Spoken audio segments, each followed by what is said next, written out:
il crée un moduleur. Et là aussi, il faut être extrêmement prudent, et surtout au micro en ce moment même, parce que les admirateurs de Le Corbusier sont des gens qui ne débordent pas toujours d'affection à l'égard de leurs semblables et sont prêts à défendre bec et ongle leur idole, ce qui conduit parfois à des désagréments. Donc j'éviterai de tenir certains propos le concernant. Je dirais simplement que dans son cabanon, le Modulor, qui existe toujours sur la côte d'Azur, au large duquel il s'est noyé lors d'une baignade imprudente. Il a construit là une sorte de résumé dogmatique qui sert de modèle à des files entières d'étudiants en architecture qui viennent en pèlerinage à ce cabanon, et qui imaginent qu'en appliquant les proportions qu'il a dictées pour la personne debout, la personne assise, la personne couchée, la boîte à habiter, les proportions du corps humain, il a construit une machine. Oui, seulement cette machine. Encore un système carcéral. Oui. Il ne faut pas avoir peur du mot. Et là, même s'il y a des amateurs de Le Corbusier qui m'entendent, ils ne pourront pas... Vous écouterez tout à l'heure, quand j'ouvrirai le standard Philippe Lemarque. Oui. Alors ce nombre d'or, rendez-vous compte, ça va faire bientôt un certain temps que nous en parlons, et à aucun moment, depuis 23 heures, nous ne l'avons donné. Extraordinaire, non? Nous lui avons donné son schéma mais pas pour le rectangle. Et quel est-il? Le fameux schéma qui, à partir du compas et de l'équerre, permet de partir du carré, le séparer en deux triangles et rapporter la courbe qui va déterminer l'amplitude de la section dorée à l'intérieur d'un rectangle, puisque le 1 de côté devient 1,618 de l'autre côté. Autrement dit, tout à l'heure, lorsque nous avons tracé le carré d'une longueur arbitraire de côté, nous avons déterminé une unité. Et cette unité, nous lui donnons la longueur que nous voulons. Seulement pour donner la proportion dorée de 1,618 à cette longueur, il faut considérer que ce 1,618 va servir de coefficient multiplicateur au 1. Je le redis d'une autre façon pour que les choses soient plus simples. Nous avons donné, avant la pause, une formule de phi égale 1/2 de 1 plus racine carrée de 5. Je peux le dire autrement, phi est égal 1 plus racine carrée de 5, le tout divisé par 2, égale 1,618. Mais ce 1,618 n'est pas fixe, il est beaucoup plus long que cela, il est comme le 3,14 qui devient 3,1416. Et là aussi, il y a des mathématiciens qui s'amusent à calculer à l'infini, effectivement, la énième décimale. Prenons maintenant, pour faciliter le calcul, le 1,618 comme section dorée. Appliquons-le maintenant à une fenêtre, par exemple, dans l'architecture. Voyons la fenêtre de ce studio, par exemple. Elle est plus haute que large. Et essayons de lui donner une section dorée. Nous allons donc prendre comme base le 1. Alors le 1, ça peut être 1,18 m ou 1,23 m, peu importe. Ça n'a pas besoin de tomber juste dans le système décimal introduit par la Révolution. Et à partir de ce 1, nous allons dire la hauteur de la fenêtre va respecter la section dorée. Nous allons donc prendre le 1 de base, l'unité de l'appui de la fenêtre, et nous allons multiplier ce chiffre par 1,618, ce qui va nous donner la hauteur de la fenêtre en question. Savez-vous que je regarde de la fenêtre du studio et de la régie d'un autre œil maintenant? Elle n'est pas à la section dorée, je vous rassure. Je l'ai pris comme simple exemple fictif. Si nous avions envie de construire une fenêtre à la section dorée. J'imagine celles de ceux qui nous écoutent en train de regarder s'ils en ont leur fenêtre. Et nous parlions il y a quelques instants de la Grande Pyramide. Certains chercheurs se sont escrimés avec plus ou moins de bonheur, donc je suis très prudente dans le propos, bien que je pense qu'ils aient raison, à voir que la pièce appelée la Chambre du Roi aurait été construite avec les proportions de la section dorée. Je vous interromps. Il paraît que le rapport de la hauteur de la pyramide de Khéops par sa demi-base est le nombre d'or. D'après Hérodote, des prêtres égyptiens disaient que les dimensions de la grande pyramide avaient été choisies telles que le carré construit sur la hauteur verticale égalait exactement la surface de chacune des faces triangulaires. Parfaitement possible, mais hasardeux parce que le revêtement de marbre a été dépouillé par les califes musulmans, qu'il a servi à construire la mosquée bleue qui est au Caire, et que nous ne sommes pas véritablement certains des dimensions exactes de la grande pyramide. Mais c'est une supputation intéressante. Au témoin d'un doute, la pyramide, celle que nous avons ici à Paris, la pyramide du Louvre, là aussi, il est clairement indiqué que cette pyramide aurait été construite selon le nombre d'or. Vrai ou faux, Philippe Lamarque? Très probable. J'ai eu une longue conversation passionnante avec un charmant vieux monsieur qui habite dans un petit village du fin fond du Pays Basque et qui s'appelle Aincière-Bergara. Le village s'appelle Laressor. Et cet artisan confectionne des maquillas. Le maquilla, c'est la canne traditionnelle de berger basque et qui contient dans le pommeau, quand on le dévisse, un ardillon pour pousser les bœufs. Et, il a des clients dans le monde entier parce que le maquilla en question, c'est un objet magique. C'est une sorte de sceptre. Enfin bon, on peut y pousser toutes sortes Pays de Basque, suppositions. Pays mystérieux par excellence. Effectivement. Un pays de cagots assez étrange aussi. Quoi qu'il en soit, parmi ses clients, il a eu Paye, l'architecte, avec lequel il a eu une longue conversation. Je ne vous la relaterai pas parce que j'en serais pas capable et ce serait de seconde main. Mais j'ai retenu quelques bribes, dont une. Votre maquilla contient une cosmogonie. Et il est beaucoup plus fort que tout ce que j'ai fait en architecture malgré tous les nombres sacrés que j'ai utilisés. Je tiens cela de Aincière-Bergara lui-même. Et je ne pense pas qu'il m'ait raconté d'histoire. C'est un homme trop respectable pour cela. Même s'il est passionné par certaines dimensions qui vont au-delà des questions des sciences profanes. C'est un homme qui s'intéresse à tout, y compris aux végétaux, aux minéraux. Il est obligé de s'occuper des trois règnes parce que tout intervient dans le maquilla. Quelle porte merveilleuse vous ouvrez là sur le nombre d'or.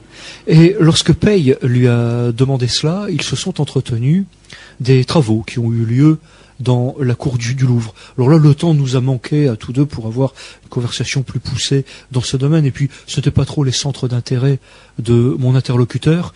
Donc, j'en suis maintenant réduit à des supputations qui valent ce qu'elles valent. Aussi, serais-je très bref en la matière. Et je me livre simplement à une observation de cette pyramide qui n'est pas seule, puisqu'il y a trois pyramidions et qu'il y a une même un sphinx, statue de si l'on regarde bien. Il y a le sphinx dans la cour carrée du Louvre. Je vous emmènerai. Ah, avec grand plaisir. Et puis la pyramide également n'est pas seule, puisqu'il y a une pyramide renversée dans la galerie marchande. Dans le sous-sol. J'ai ouï dire que la grande arche aurait été construite aussi selon le nombre d'or. Qu'en pensez-vous? Je l'ai entendu dire, je suis allé voir, je n'avais pas les moyens de vérifier exactement les dimensions, mais il y a des coups d'œil qui ne trompent pas quand on est familier de ces proportions-là. Et pour moi, c'est assez évident. Ce que je retiens de tout cela, c'est que nous avons eu affaire à un esprit conforme à celui de Périclès. Et le langage que j'ai tenu tout à l'heure n'était peut-être pas assez clair parce que j'ai craint d'être brutal. Je suis inquiet face à ce genre de choses parce qu'il s'agit de donner des modèles dogmatiques et tyranniques pour effacer certaines libertés et certaines souverainetés, de manière à montrer des cadres dogmatiques d'une mathématique qui devient oppressante et outil de gouvernement. Or, nous n'avons pas besoin de cela et je ne sais pas si c'est véritablement la bonne formule. Je vais essayer de m'exprimer autrement. Étant occasionnellement convié, bien que n'en faisant pas partie, par les maçons pour se prononcer, ça et là, des conférences sur la science héraldique dans des tenues blanches fermées. Ce sont des gens pour lesquels j'ai beaucoup d'estime, et j'ai pu observer les bijoux mobiles et immobiles qui sont à l'intérieur des loges. Il n'y a pas que l'étoile flamboyante dont nous avons parlé il y a quelques instants, il y a aussi le pavé mosaïque et les 3 piliers de force, sagesse et beauté, sachant que le 4e pilier est absent et doit représenter l'homme parfait, l'homme accompli, celui finalement vers lequel on tend et qu'on n'atteint jamais. Et si nous regardons la symbolique de la cour du Louvre, elle est absolument étonnante, parce que il existe bien un Orient placé à l'Orient, et qui est la cour carrée. Il existe un domaine très étrange qui est celui de ce donjon du Louvre, qui était autrefois le repère de l'ancienne monarchie, et qui a été décapité par François Ier, et qui maintenant est couvert de béton pour être totalement occulté, mais qui est toujours accessible par le sous-sol, et je laisse nos auditeurs méditer sur la signification de la décapitation qui a lieu dans cette cour, comme elle a lieu physiquement, plus loin sur la place dite de la Concorde. Un peu plus loin... Décapitation ou décollation? Oui, il faudrait dire décollation, mais comme c'est un mot ancien, il n'est pas certain que nos jeunes auditeurs en soient familiers. Et effectivement, si nous parlons du martyre de Saint Jean-Baptiste, il faut dire décollation. Là, c'est certain, et j'espère que les prêtres qui font le catéchisme ont fait leur boulot et ont enseigné ce mot. Ce n'est pas sûr. Et lorsque le Louvre se continue vers le couchant, vers l'ouest, il se sépare en 2 bâtiments, l'un le long des quais, l'autre le long de la rue de Rivoli. Et si nous faisons le calcul, il serait assez amusant de constater que virtuellement, c'est la 2e fois que j'utilise cet adverbe, les 60 000 maçons vivant en France pourraient sans problème s'y réunir. Et voilà que, en plein milieu de cela, se trouve un pavé mosaïque avec les 3 piliers. C'est tout simplement cette pyramide avec les 3 pyramidions. Et comme le 4e pilier qui n'existe pas, cette fois-ci est représenté, c'est par l'homme de plomb, et cet homme de plomb qui est le portrait de Louis XIV par le cavalier Bernin, c'est ni plus ni moins qu'un roi de plomb qui attend de devenir un Régulus, et cette fois-ci nous avons affaire à un processus alchimique. Mais je crains là que nous nous lancions dans des descriptions qui vont beaucoup trop loin, parce que notre sujet d'aujourd'hui n'est pas l'alchimie. Mais laissez-vous aller. Laissez-vous aller. Il paraît, cette controverse dure depuis plusieurs années, que cette pyramide du Louvre contiendrait 666 carreaux. J'ai essayé de les compter. Vous aussi? Oui. Ah. Mais j'ai renoncé. Vous allez raviver quelques chaudes discussions que nous avons eues sur cette antenne. Bigre. Oui. Je me le suis laissé dire. J'ai tenté de le vérifier en vain. J'ai manqué de patience. Et c'est une chose que je ne peux absolument pas confirmer. Par contre, je devrais dire en revanche, il y a 2 autres phénomènes intéressants à observer au-delà de cette symbolique apocalyptique. C'est l'outrage qui est fait à la fontaine de vie, je dirais cette caricature de fontaine de vie qui a été construite par les colonnes de Buren, dans une cour qui est juste à côté, au Palais Royal. Et là, c'est intéressant à observer. Il y a un autre phénomène intéressant à observer, et j'incite nos auditeurs de région parisienne à aller s'y promener à l'occasion. Il y a un monument plus qu'étrange qui se trouve sur le Champ de Mars, qui lui aussi est construit selon le nombre d'or, qui est dans un style néo-égyptien de fantaisie. Il est conçu en pierre de taille, c'est étonnant, parce qu'aujourd'hui, au prix de la pierre de taille, il faut vraiment avoir envie de construire. Tonton allait s'y promener régulièrement. Oui. À la fin de ses jours, sur le Champ de Mars. Vous ne croyez pas si bien dire, le bâtiment néo-égyptien en question, avec des statues de bronze autour, a été bâti, dit-on, à l'emplacement exact de l'endroit où a été bâti un hôtel en planche le 14 juillet 1790 pour cette messe de parodie qui a été la messe de la fête de la Fédération, parce que ce que nous croyons être le 14 juillet 1789 et qui nous est inculqué par nos instituteurs, le lieu un an plus tard, c'est complètement faux. Ouais. C'est la fête de 90, celle de la Fédération, qui a entériné. Alors ce nombre d'or, pour préparer cette émission, j'ai lu votre livre, pas toujours facile. Mais je comptais sur votre venue pour mieux comprendre, comme celles et ceux qui nous écoutent. Hein.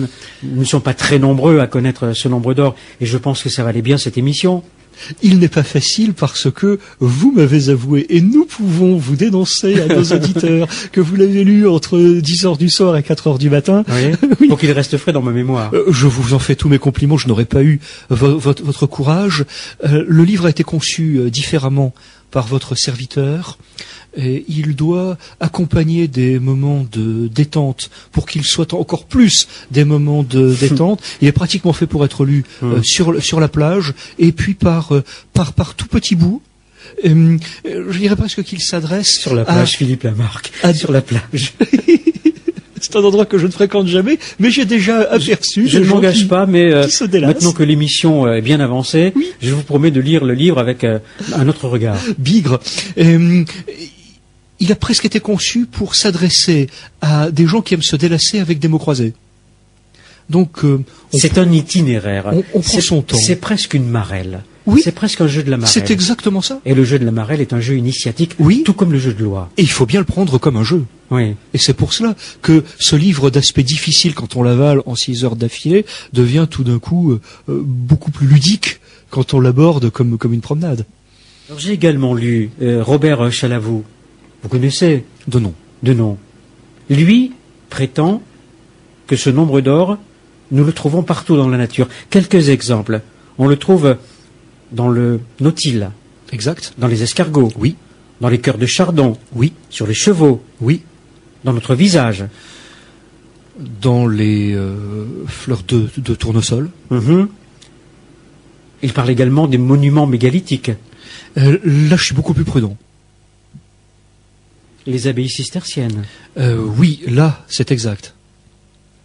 Il est vrai que le nombre d'or se retrouve dans les constructions de la nature, dans la création, et que de nombreux mathématiciens se sont attaqués à ce genre de choses, et la raison pour laquelle je n'ai pas abordé cette personne, c'est qu'elle a tiré ses travaux de Darcy Thompson, et que j'ai préféré aller à la source.